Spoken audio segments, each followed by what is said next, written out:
ईशान बेटा, तुम अचानक, ना कोई फोन ना कोई खबर, अचानक चले आए। सब बताता हूँ माँ, शांति रखो शांति। माँ मैंने नौकरी छोड़ दी माँ। क्या नौकरी छोड़ दी? हाँ मतलब ये है कि मैंने नौकरी छोड़ दी और क्या साहब से झगड़ा हुआ क्या? अरे नहीं माँ, मैं क्या तुम्हें झगड़ालू दिखता हूँ? हाँ मेरा कोई झगड़ा वगड़ा नहीं हुआ है। देखो मैं अब इस गांव में अपनी जमीन पे खेती करने वाला हूँ माँ। और मैं ईशान एक किसान की जिंदगी जीने वाला हूँ माँ, किसान की जिंदगी। क्यों, अब तो खुश हो ना माँ? लेकिन देखो माँ, अगर इस देश में किसान ही नहीं रहेंगे तो अन्न कहां से उपजेगा? लोग खाएंगे क्या? तुम्हारी बात समझ रही हूँ बेटा, लेकिन तुम्हारे बाबूजी ने इतना कर्जा लिया हुआ है और वो इस दुनिया में है भी नहीं, तो तुम्हारी नौकरी छोड़ने से सब कुछ गजेंद्र सिंह के पास गिरवी रखना पड़ेगा। लेकिन तुम चिंता मत करो माँ, कोई ना कोई रास्ता जरूर निकाल लूंगा मैं। भाभी, भाभी। हाँ कौन? अरे भाई साहब, हाँ आइए आइए। सुना है ईशान आया? हाँ आया है ना बेटा ईशान। हाँ माँ। ओ चाचा जी, कैसे हो? पाए लागू चाचा जी। अरे जीते रहो बेटा। अचानक कैसे आना हुआ? चाचा जी मैंने फैसला किया है कि हमारी जो जमीन है उसमें मैं खेती करूंगा। लेकिन बेटा तुम्हारी जमीन तो गजेंद्र जी के पास गिरवी पड़ी है और तुम्हें वो खेती करने नहीं देगा जब तक तुम उसका कर्जा चुका नहीं देती। जानता हूँ, वैसे ये नियम गलत है। मतलब कर्जा लो और जमीन जोतने के लिए महाजन को दो। सदियों से ये नियम चला आ रहा है। यही नियम बदलकर किसानों की आंखें खोलने आया हूँ मैं। भाभी समझाओ इसे, पानी में रह के मगरमच्छ से दुश्मनी ना करे। भाई साहब, कब से मैं इसे यही समझा रही हूँ, गजेंद्र सिंह का सारा कर्जा चुका दे और अपनी जमीन वापस ले ले। अरे माँ, उसमें सालों बीत जाएंगे और ब्याज चढ़ता रहेगा वो अलग। ठीक है बाबा, जैसी तेरी मर्जी। साल भर में सब कुछ तुझे समझ में आएगा। ये तो वक्त ही बताएगा चाचा जी। अच्छा माँ, मैं खेत होकर आता हूँ। पगलेट कहीं का।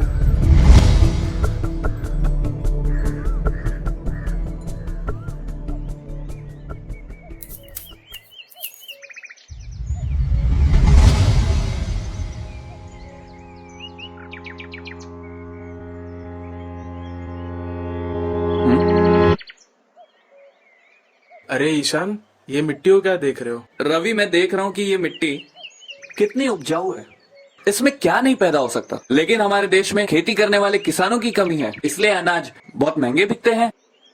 हाँ, गलत बोल रहे हो तुम दोस्त। अनाज के दाम इसलिए महंगे नहीं होते।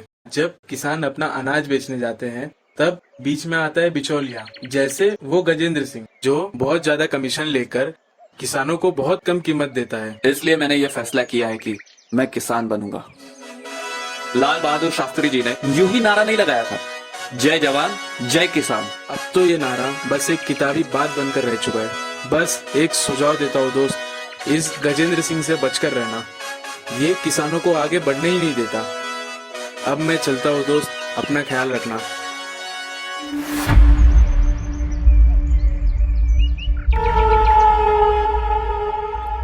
देव, हाँ ये जीवन कैसा लग रहा है तुम्हें बेटा? मजा आ रहा है। मजा आ रहा है ना? हाँ मेरी तमन्ना है कि तुम्हें ऐसा ही जीवन मिले, क्योंकि तुम गजेंद्र सिंह के बेटे हो। तुम्हारी हायर स्टडीज के लिए मैं तुम्हें लंदन भेजना चाहता हूँ। मुझे किसान बनना है।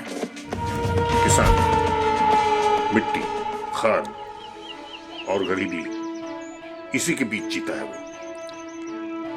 और मैं तुम्हें एक अच्छी जिंदगी देना चाहता हूँ। देखिए पापा, मैं इस देश के किसानों को भूखा नहीं देख सकता और इस देश के किसानों के लिए एक मिसाल कायम करूंगा।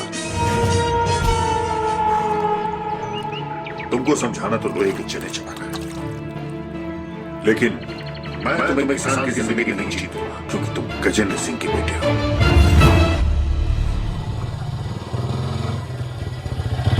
अरे बुआ, आज तो मैंने लिफ्ट दे दी है, कल तो मैं जा रहा हूँ। अच्छा, शाम को जल्दी आना। हाँ आज तो मैं आ जाऊंगा, कल से मैं नहीं रहूंगा। हाँ ठीक है ठीक है, ओके ओके।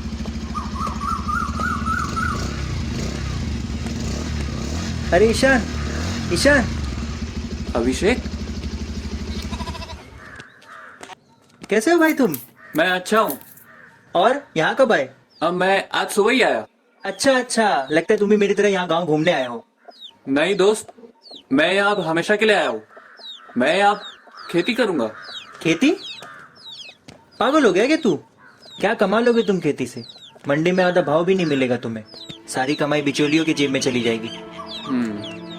सुना है तुम्हारा एक खेत वो गजेंद्र सिंह के बंगले के पीछे भी है, जिसे वो हथियाना चाहता है। अपनी एक और कोठी वो वहाँ पे बनाना चाहता है। हाँ, लेकिन तुम्हें कैसे मालूम? गांव में सभी के जुबान पर यही चर्चा है। हाँ, ये सच है कि बाबूजी ने गजेंद्र सिंह से कर्ज लिया था खेत के एवज में, मेरे हायर स्टडीज के लिए, जिसका चक्रवृद्धि ब्याज लगाकर आज 4 गुना हो गया।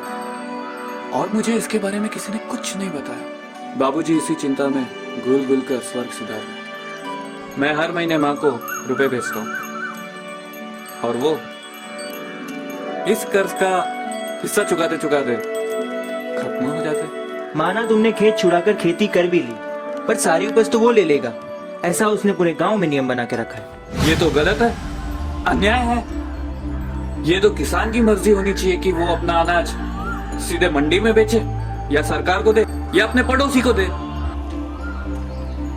वैसे तुम मुझे कुछ सजेशन दे सकते हो? तुम्हारे और गजेंद्र सिंह के बीच में जो एग्रीमेंट हुआ है उसकी कॉपी मुझे लाकर दिखाना। माँ ने वो संभाल के रखा होगा घर पे। तुम एक काम करो ना, तुम मेरे साथ घर पे चलो। अभी फिलहाल तो मैं बाहर जा रहा हूँ, मैं शाम को 7 बजे तुम्हारे घर पे आता हूँ। अच्छा ठीक है। ठीक है।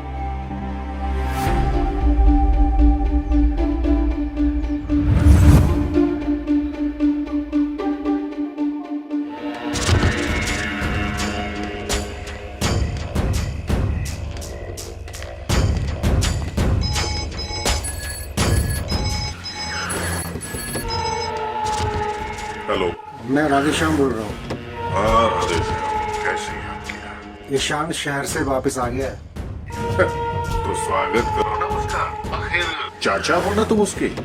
वो तो हूँ मैं, चाचा का फर्ज निभा लूंगा मैं। मुझे आपकी चिंता हो रही है। हमारी कहाँ है की चिंता? ईशान शहर की नौकरी छोड़ के यहाँ खेती करेगा तो आपका कर्जा कैसे चुकाएगा? तो चलो अभी चल के मिल लेते हैं ना उससे। हाँ? दूध का दूध और पानी का पानी हो जाएगा। तुम बीच में मत आना, क्योंकि तुम्हारा खून का रिश्ता है उसके साथ। अरे रिश्ता गया तेल लेने, दौलत से बढ़कर कोई रिश्ता नहीं है। मुझे भी अपनी बेटी की शादी करनी है। आपकी छाया में रहकर इतनी आशा तो कर ही सकता हूँ। हम है ना? चलो फोन रखो।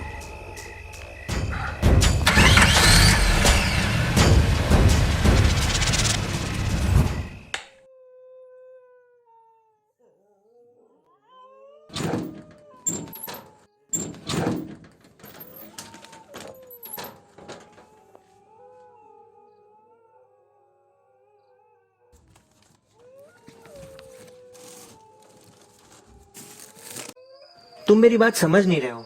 मैं समझ रहा हूँ तुम जो कह रहे हो। देखो, ये लो बेटा।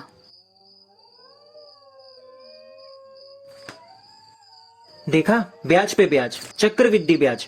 इसी तरह इन गरीब किसानों को ये लोग बेवकूफ बनाते रहते हैं। माँ ये रख दो। मजबूर किसान इनके जाल में फंसते चले जाते हैं। आज किसान बैंक जाने से डरता है। तुमको तो पता ही होगा, प्राइवेट बैंक किसानों को लोन देने में कितना आनाकानी करती है। गरीब किसानों को क्या है, जमीन दिया कर्ज माफ। मैं तो कहता हूँ गांव को पिकनिक स्पॉट समझो, साल में एक बार तो आ जाया करो। मेरा तो कल का टिकट कंफर्म हो गया है, मैं कल जा रहा हूँ यहाँ से। तुम अपना ख्याल रखना। अच्छा इसका मतलब तुम मेरा साथ नहीं दोगे? ये मैदान छोड़ के जा रहे हो? ये मैदान छोड़ के नहीं जा रहा हूँ मैं, अपना जन्म स्थल छोड़ के जा रहा हूँ मैं। कुछ नहीं रखा यहाँ पे। सही कह रहे हो अभिषेक, तुम वाकई कुछ नहीं रखा यहाँ पर। ये जगह तो हम जैसे अनपढ़ गंवार और जाहिल लोगों की है। क्यों राधेश्याम जी? भाई ईशान, सोचा तुम्हारे दर्शन कर लो। और बड़े बड़े ख्वाब है तुम्हारे। पापा मैं बड़ी मम्मी के पास जाती हूँ। आइए। चलिए।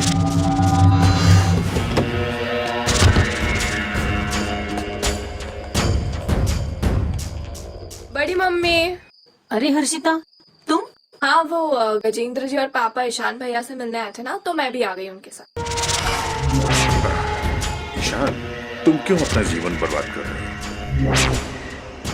पहले अपने बाबूजी का कर्जा चुकाओ तुम, उसके बाद ये खेती वेती के बारे में सोचना। अच्छा चलो एक काम करते हैं, वो जो मेरे बंगले के पीछे वाली जो जमीन है ना तुम्हारी वाली, एक रिक्वेस्ट है बस, उसे मेरे नाम कर दो, मैं तुम्हारा सारा कर्जा माफ कर दूंगा। अरे भाई ब्याज तक माफ कर दूंगा, प्लीज। और कुछ कहना है? कमाकर अगर तुमने खेत छुड़ा भी लिया, उसकी उपज तुम बेचोगे कहां? आओगे तो मेरे पास ही ना। क्यों राधे श्याम? सत्य वचन सरकार। वो जो स्टेशन रोड पर धरना देकर आंदोलन किया जा रहा है, सुना है कि धरने का सारा खर्च आप उठा रहे हैं। झूठ है ये। अरे ये गांव तो क्या, आसपास के सारे गांव के किसान मुझे शुभ चिंतक समझते हैं अपना। मैं हमेशा उनकी भलाई के बारे में ही तो सोचता हूँ। और ये सरकार का क्या है, एक आती है तो दूसरी जाती है, वोट के लिए कोई भी बिल पास कर देती है। जिस दिन इस देश का युवा किसानों के दुख दर्द को समझेगा ना, ये देश 4 कदम और तरक्की करेगा। और श्री लाल बहादुर शास्त्री जी का नारा बुलंद होगा, जय जवान जय किसान।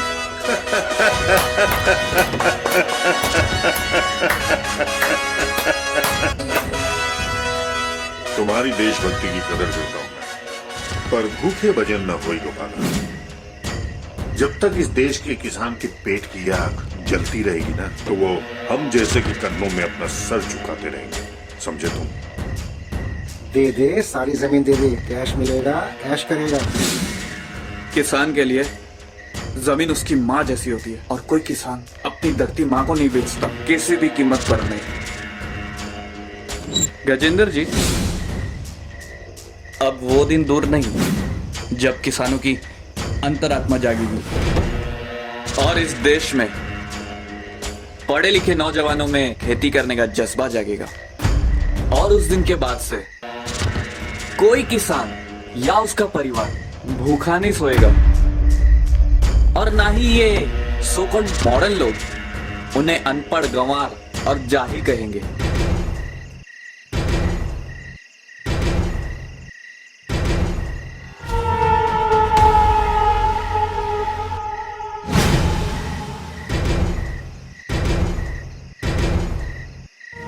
चलो राधे श्याम। पगलेट कहीं का। तुम्हारा आत्मबल देख के मैं हैरान हो गया दोस्त। कल सुबह मैं 12 बजे की ट्रेन से जाने वाला हूँ। वहीं स्टेशन के पास एक ग्रामीण बैंक है। ग्रामीण बैंक की मैनेजर मेरी सगी बुआ है। मैं तुम्हें उनसे कल मिलवा दूंगा। तुम अपने खेत का खतौनी नंबर और गजेंद्र सिंह के साथ हुए एग्रीमेंट का जेरॉक्स कॉपी लेते आना। हाँ, लेकिन बिना ओरिजिनल पेपर्स के बैंक कर्जा नहीं देगी। The most valuable thing in one's life is trust, विश्वास। मैं उन्हें अपनी गारंटी दे दूंगा। लोन मिलते ही गजेंद्र सिंह के सारे पैसे रिटर्न कर देना, और तभी तुम उनसे ओरिजिनल पेपर लेके बैंक में जमा कर देना। काश ऐसा ही हो। ऐसा ही होगा। Good night. Good night, bye.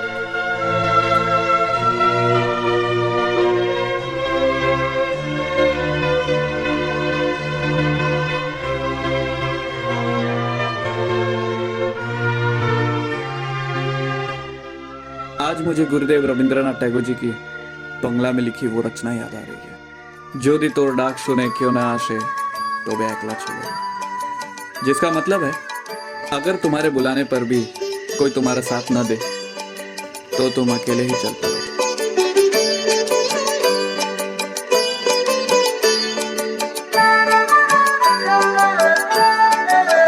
যদি তোর ডাক শুনে কেউ না আসে তবে একলা চলো রে।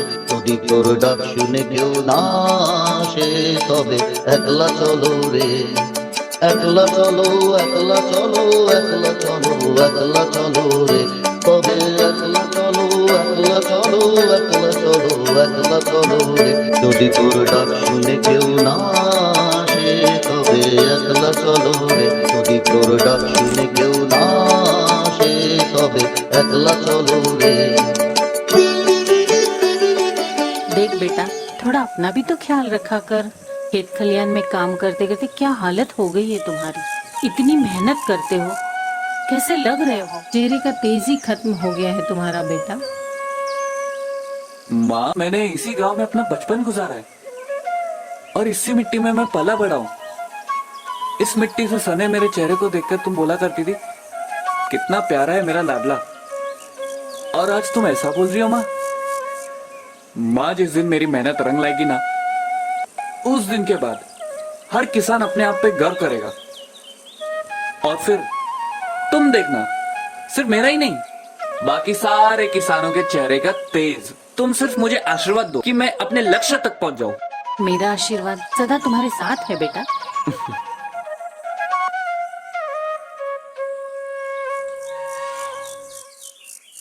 आइए मैडम, खेत पास में ही हमारा, आइए दिखाती हूँ।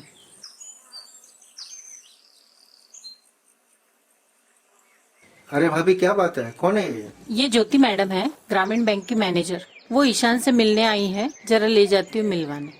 अरे भाभी आप क्यों तकलीफ कर रहे हो, मैं इनको लेके जाता हूँ ना। ठीक है मैडम, आप इनके साथ आइए। जाइए। चल हर्षिता, तुझे गुलाब जामुन खिलाती हूँ। वैसे ईशान से क्या काम है। लोन के लिए एप्लीकेशन दिया था तो उसी सिलसिले में बात करनी है। वो रहा ईशान। आप यहीं पे रुकिए, इट्स कॉन्फिडेंशियल।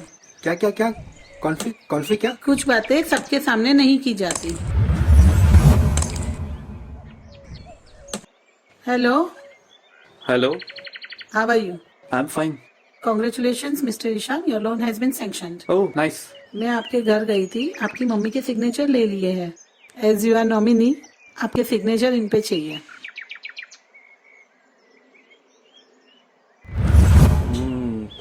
कल आपके डॉक्यूमेंट्स के फाइनल वेरिफिकेशन हो जाएंगे, बाद में फंड आपके अकाउंट में ट्रांसफर हो जाएंगे। और हाँ, ओरिजिनल पेपर मिलते ही बैंक में जमा कर देना। आज मैं एक कदम आगे बढ़ चला हूँ, पर एक बात बोलूं मैम, बैंक को इतनी समझ होनी चाहिए कि लोन के असली हकदार किसान होते हैं। वो नहीं जो देश छोड़कर भाग जाते, वापस नहीं आते।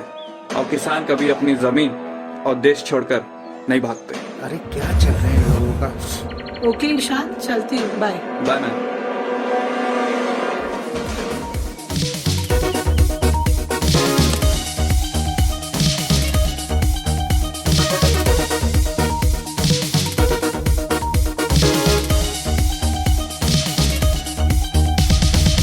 रुकेगा ना झुकेगा ना खोएगा स्वाभिमान, देश की आन पर तिलक लगाने जाग उठा है आज किसान। ना रुकेगा ना झुकेगा ना खोएगा स्वाभिमान, देश की आन पर तिलक लगाने जाग उठा है आज किसान।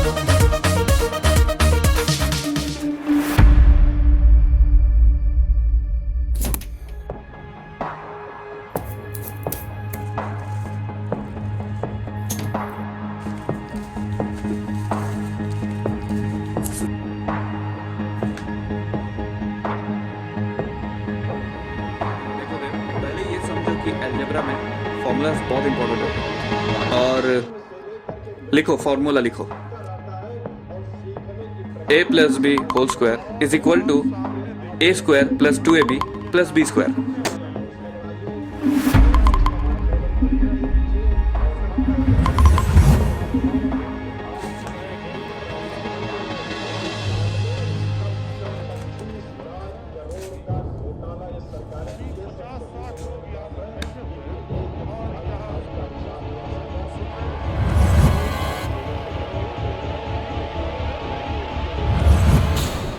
आपका सारा कर्ज ब्याज के साथ आपके बैंक अकाउंट में मैंने ट्रांसफर कर दिया है, चेक कर लीजिए।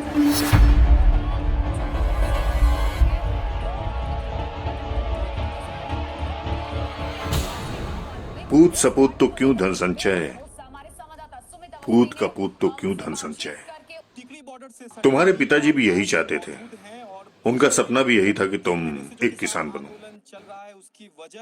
लेकिन उनका सपना इसलिए अधूरा रह गया क्योंकि खेत में पैदावार अच्छी नहीं होती और किसानों को उनकी कीमत नहीं मिलती। और मार्केट में महंगाई इसलिए क्योंकि मुनाफाखोर लोग सारा अनाज गोदाम में स्टॉक करके रख देते।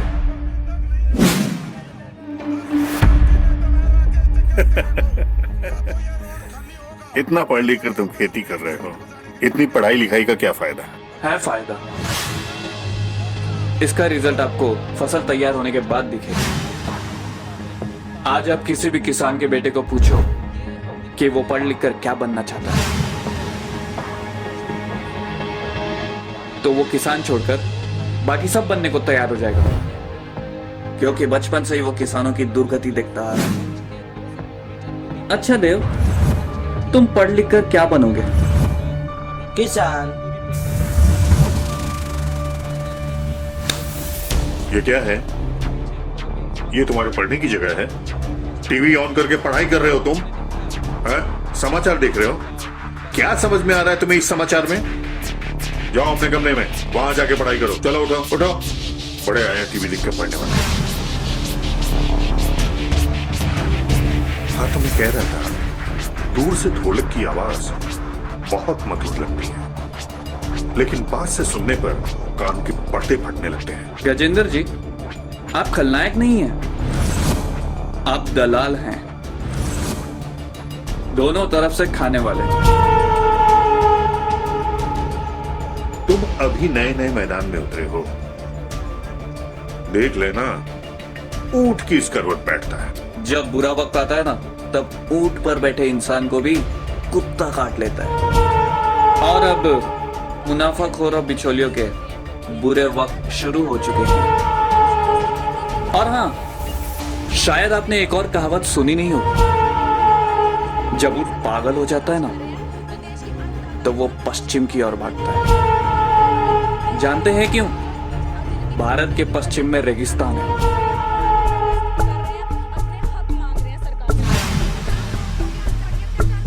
जानते हैं ना, रेगिस्तान में कभी खेती नहीं की जाती, और आपके लिए वो सबसे अच्छी जगह है।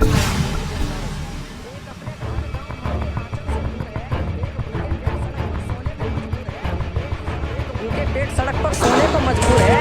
एक खड़ा है बॉर्डर पे, एक सरकार के ऑर्डर पे। खेती हमारा धर्म है, हमारा कितना है। हम शुरू से खेती में ही पले बड़े हैं। पहले हमारे देश में गोरे अंग्रेजों ने राज किया। खलिहानों में रौनक होगी, लहराएंगी फसलें, देश के हित में काम करेगी आने वाली नस्लें। पूरे होंगे सपने उनके, चलेंगे अब वो सीना तान, देश की आन पर तिलक लगाने जाग उठा है आज किसान। ना रुकेगा ना झुकेगा ना खोएगा स्वाभिमान, देश की आन पर तिलक लगाने जाग उठा है आज किसान।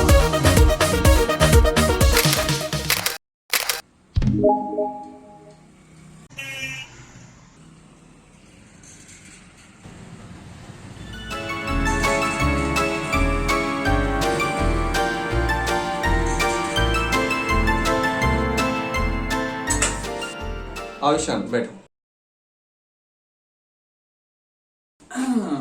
उपाध्याय जी, मेरा परसों से 2 दिन का थ्रेशर का बुकिंग कर लीजिए। ठीक है, हो जाएगा।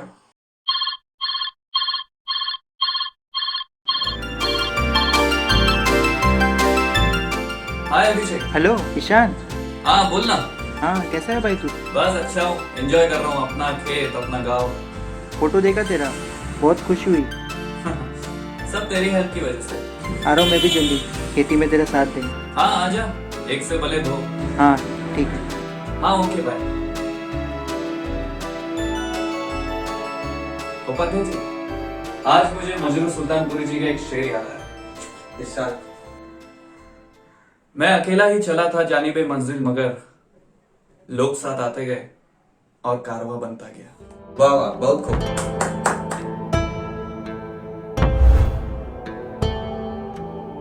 माँ माँ माँ, तुम्हें अभिषेक याद है? आज उसका फोन आया मुझे, उसने कहा कि अगले साल वो भी खेती में मेरा साथ देगा। मैं तो बहुत खुश हूं माँ। माँ, तुम ठीक तो हो ना? तुम्हारी तबीयत तो ठीक है ना?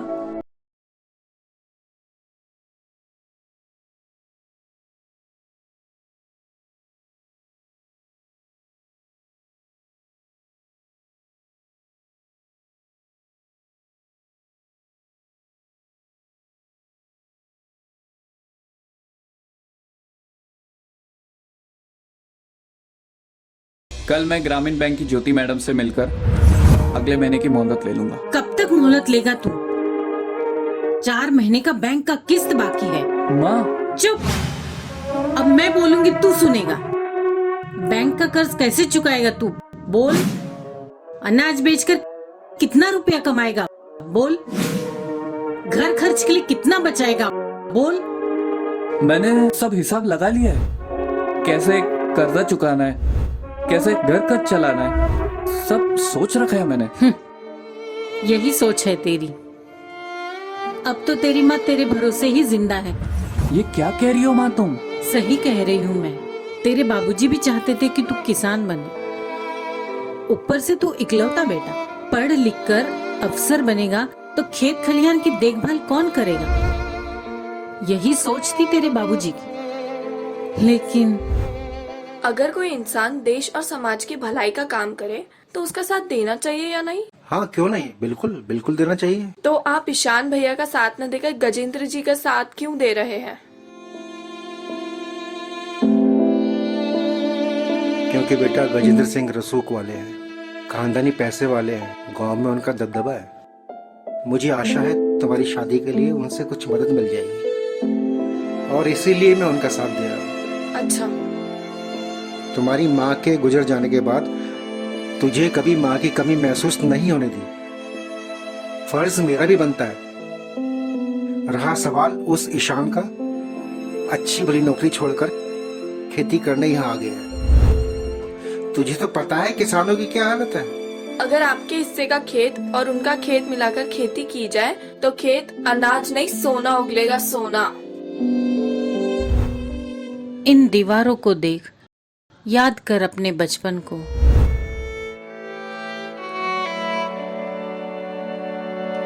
पढ़ाई के आगे खेलकूद भी भूल जाता था।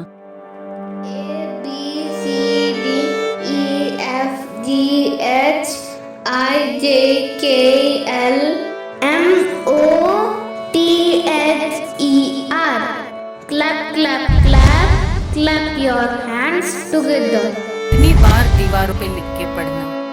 COW cow, MOTHER, MOTHER mother, LMNOP QRFATHER।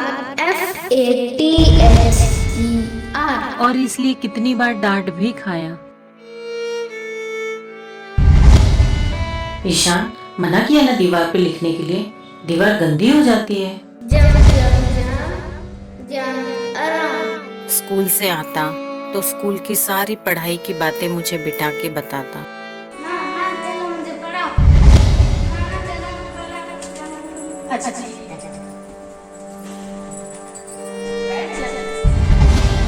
माँ, मैंने आज जो भी डिग्री हासिल की है सब तुम्हारी वजह से।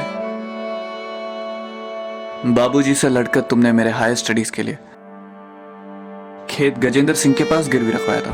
बड़े भैया इतना सारा ईशान के ऊपर कर्जा छोड़कर चल बसे, उससे भी मदद की कोई उम्मीद नहीं है। कहाँ से वो मदद करेगा हमारी? लेकिन ये तो गलत है ना पापा। आपको ईशान भैया के साथ कंधे से कंधा मिलाकर खड़ा होना चाहिए। आप उनके चाचा है, वो भी सगे। बड़ी मम्मी तो मुझे सगी माँ से भी ज्यादा प्यार करती है। इसी दौरान तेरे चाचा हमसे अलग हो गए। खेत खलियान का आधे आधे का बंटवारा हो गया। तेरे चाचा ने अपना खेत गजेंद्र सिंह को जोतने के लिए दे दिया। तेरे बाबूजी ये सब सहन नहीं कर पाए और गुजर गए।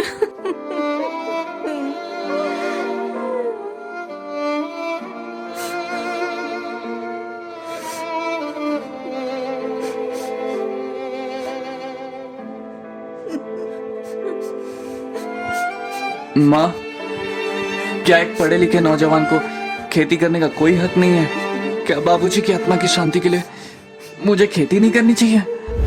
लेकिन इस गांव के नियम के अनुसार अनाज तो गजेंद्र सिंह को ही देना पड़ेगा ना। उफ पापा, आप देश दुनिया की खबर नहीं रखते, आप टीवी नहीं देखते, अखबार नहीं पढ़ते। सरकार ने नया बिल पास किया है, ये तो आप जानते हैं ना? हाँ मैं जानता हूँ, गजेंद्र सिंह जैसे लोग किसानों को बेवकूफ बना रहे हैं। मैं तो बेमन से ही गजेंद्र सिंह का साथ दे रहा हूँ। मुझे पता है सरकार किसानों के फायदे के बारे में ही सोचती है। ठीक है पापा, एक अंतिम बात, जब आपके अंदर का जमीर जाग जाए तो सच का साथ देने की कोशिश कीजिएगा। हाँ माँ, मैं समझ गया।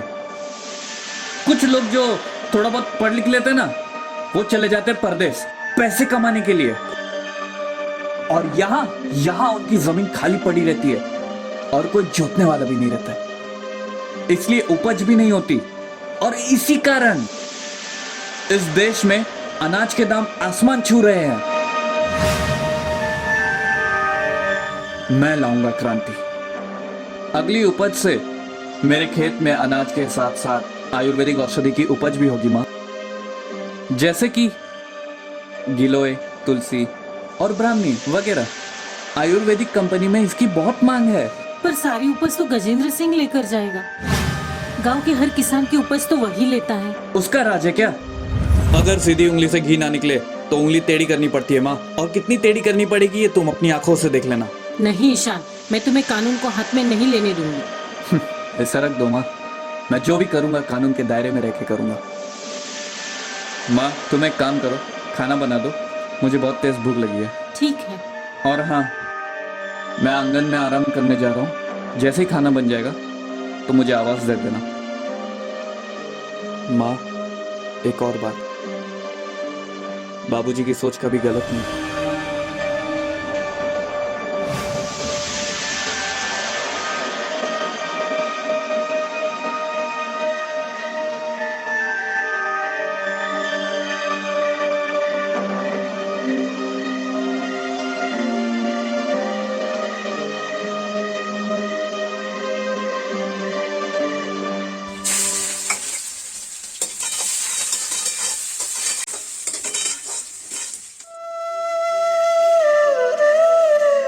कमाकर अगर तुमने खेत छुड़ा भी लिया, उसकी उपज को बेचोगे कहाँ? आओ तो मेरे पास ही ना। तुम अभी नए नए मैदान में उतरे हो, देख लेना ऊंट की करवट बैठता है। जब तक इस देश के किसान के पेट की आग जलती रहेगी ना, तो वो हम जैसे के कर्मों में अपना सर झुकाते रहेंगे।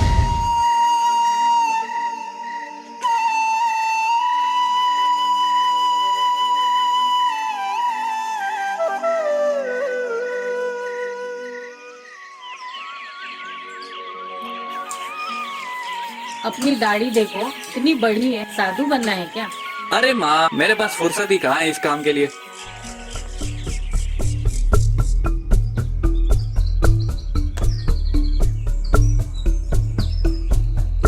ईशान भैया, ईशान भैया। हाँ देव।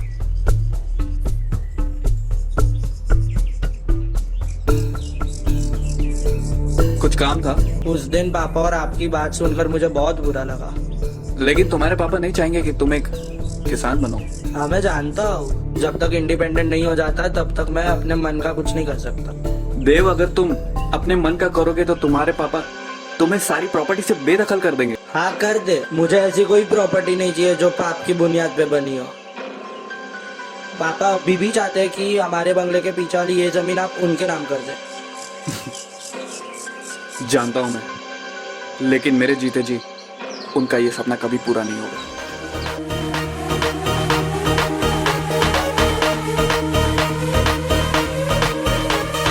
शिक्षित होंगे सभी किसान, बदलेगा परिवेश, गांव होगा शहर से प्यारा, भूलेगा परदेश, भेदभाव ना होगा, कोई होगा उनका अब सम्मान, देश की आन पर तिलक लगाने जाग उठा है आज किसान।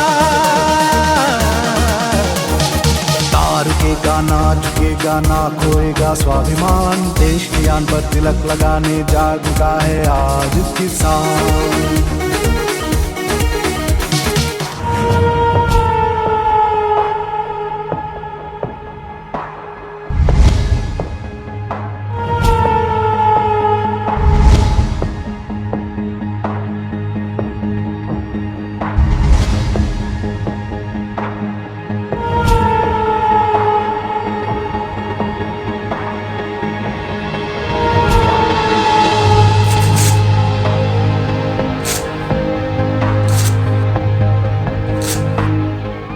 हमारे देश के किसान अक्सर यही गलती करते हैं कि जरूरत पड़ने पर गजेंद्र सिंह जैसे लोगों से कर्जा लेते हैं और ये उनकी जमीन गिरवी रखकर जोत लेते हैं। यही गलती मेरे बाबूजी ने भी किया था। पीढ़ी दर पीढ़ी चलता है ये कर्ज, कभी खत्म होने का नाम ही नहीं लेता। तो रास्ता क्या है? सीधा है, जरूरत पड़ने पर जमीन के एवज बैंक से कर्ज लो और धीरे धीरे अपनी सहूलियत के अनुसार कर्जा चुका दो और अपना खेत जोतो। और हाँ, कभी कभी सरकार भी मजबूर किसानों का कर्ज माफ कर देती है।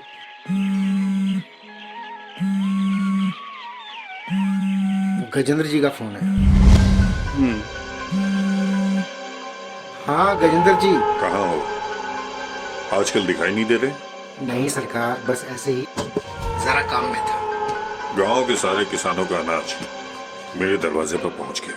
उनका हिसाब भी चुकता कर दिया हमने, लेकिन अभी तक किसान के खेत का अनाज मेरे दरवाजे पर नहीं पहुंचा। गजेंद्र जी, ईशान के मन में क्या है अब वही जाने। मैं 1 घंटे में ईशान के घर पहुंच रहा हूँ, तुम भी वहीं पर मिलो। हाँ सरकार, ठीक है, जरूर जरूर।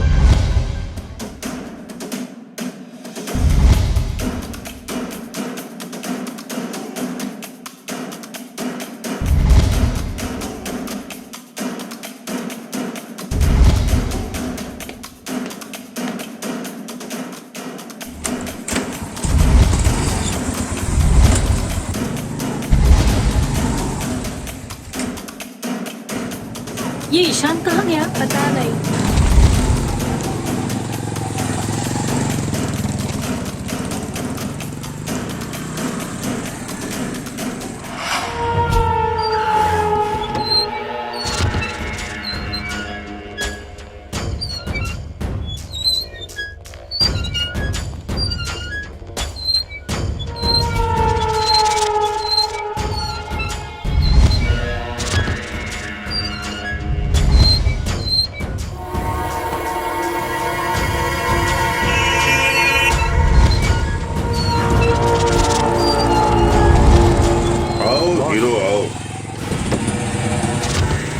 कब से इंतजार था तुम्हारा। भाई कमाल कर दिया तुमने। पैदावार बहुत अच्छी थी तुम्हारी। अपनी फसल कब दे रहे हो मुझे?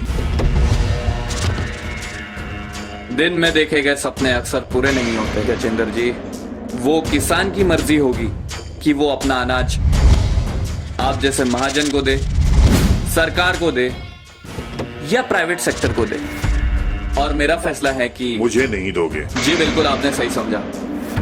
सरकार जितना एमएसपी यानी मिनिमम सपोर्ट प्राइस किसानों को देती है ना, आप तो उसका आधा भी नहीं देते। और इसी कारण किसान भुखमरी से गुजर रहा है, उन्हें आत्महत्या करना पड़ रहा है। अरे कभी आपने उनके घरों में घुसकर देखा है? बच्चे यतीम हो रहे हैं और औरतें विधवा। बहुत अच्छा बोलते हो तुम, पढ़े लिखे हो ना, इसीलिए ये आवाज अपने शहर में जाके सुना।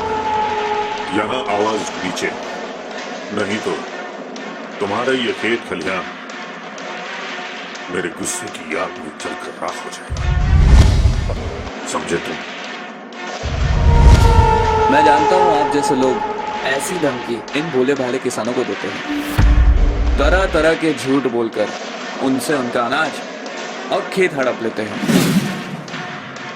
लेकिन अब ये सब नहीं होगा। अब ये किसान जागेगा और उन्हें जगाने आया हूं मैं। बरसों से सोए हुए किसान को तुम जगा नहीं पाओगे। आज की रात तुम्हारा अनाज स्वाहा हो जाएगा।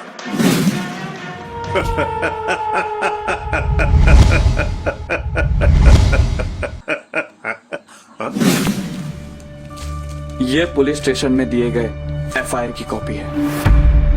इसमें लिखा है कि मैं यानी ईशान, मुझे या मेरे पूरे परिवार को या मेरी प्रॉपर्टी को अगर कोई नुकसान पहुंचा ना, तो उसके जिम्मेदार आप होंगे गजेंद्र सिंह, सिर्फ आप। चाहिए तो पढ़ लीजिए।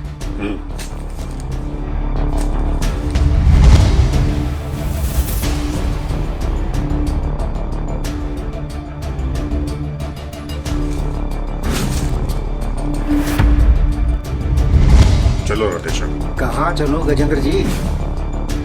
मेरे अपने तो इधर ही हैं, मुझे तो अपनों के साथ ही रहना है।